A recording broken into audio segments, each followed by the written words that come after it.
بسم اللہ الرحمن الرحیم نحمدہ ونصلی علی رسولہ الکریم اما بعد فاعوذ باللہ من الشیطان الرجیم بسم اللہ الرحمن الرحیم۔ ہمارے بہت سے محترم بزرگوں اور بھائیوں اور دوستوں کا یہ عمومی طور پر یہ سوال ہے اور وہ پوچھتے ہیں کہ یہ بتائیں کہ رمضان المبارک کے آمد پر ایک میسج چل پڑتا ہے کہ جو آدمی رمضان المبارک کے آنے پر آمد پر اس بات کی خبر دے کہ رمضان المبارک کا مہینہ آ رہا ہے تو ایک حدیث جو ہے وہ فارورڈ کی جاتی ہے کہ اس کے اندر جنت کے واجب ہونے کی خوشخبری ہے اور جہنم سے بری ہونے کی۔ آیا یہ حدیث ٹھیک ہے یا یہ بات ٹھیک ہے یا غلط ہے؟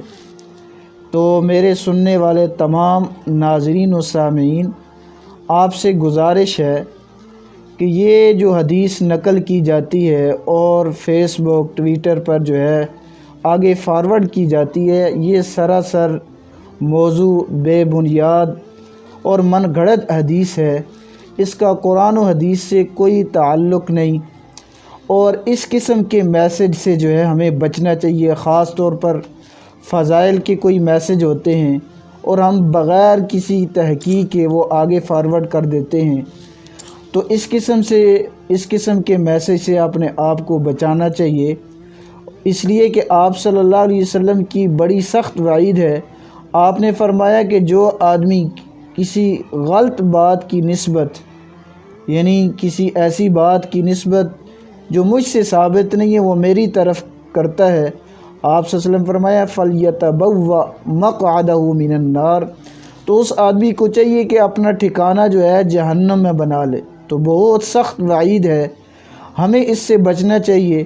اور یہ عمومی طور پر لوگ اس وجہ سے میسج چھوڑ دیتے ہیں، ایک تو یہ ہے کہ امت مسلمہ جو ہے یہ اعمال سے دور کرنے کے مترادف ہے کہ ہم عمل کچھ نہ کریں، بس فضائل سن کر جو ہے اپنے آپ کو بالکل پاک اور صاف کر لیں، تو اس لیے ان چیزوں سے بچنا چاہیے۔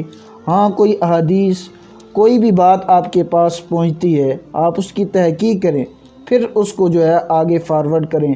اللہ تبارک و تعالی سے دعا ہے کہ اللہ تبارک و تعالی ہمیں صحیح معنوں میں دین کی صحیح سمجھ عطا فرمائے۔ وآخر دعوانا الحمدللہ رب العالمین۔